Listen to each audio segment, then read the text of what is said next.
Hə, o elə bilir ki, Nihata nəsə olub. Dedim, Nihatı döymüşəm. Yəni ki, Adəmə deyən sinifdə deyilsin, uşaqlara nə badə söhbəti böyütsünlər, sonra problem çıxacaq, hava deyirəm.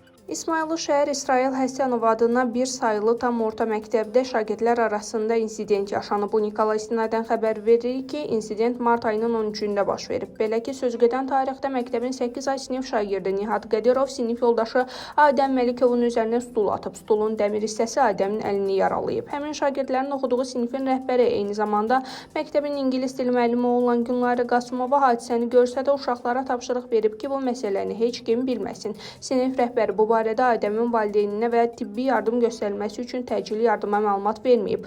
Adəm isə məktəbdə olarkən xeyli qan itirib. Hadisədən 2 saat sonra sinif rəhbəri şagirdləri evə yollayıb. Daha sonra o valideynlərin olduğu WhatsApp qrupuna hədə-qorxu dolu mesajlar yazıb. Günlayra Qasımova göndərdiyi səs yazısında valideynlərin bu məsələni gizlətməli olduqlarını deyib. Xəsarət alan şagirdə isə bildirib ki, bu barədə kimsə ondan soruşsa sürüşüb yıxıldığını desin. Məktəbin direktoru Gündüz Qədirov açıqlamasında bildirib ki, 8A sinifinin rəhbəri Günlayra Qasımova sözü gedən hadisə ilə bağlı ona məlumat verərkən Adəm Məlikovun tənəffüs zamanı yıxılaraq xəsarət aldığını deyib. Biz oradan problem yatızdırmışıq, bunlar burada problem çıxardacaq. Yəni belə deyirəm də, polis bilsəydi, məktəbdə polis bilsəydi.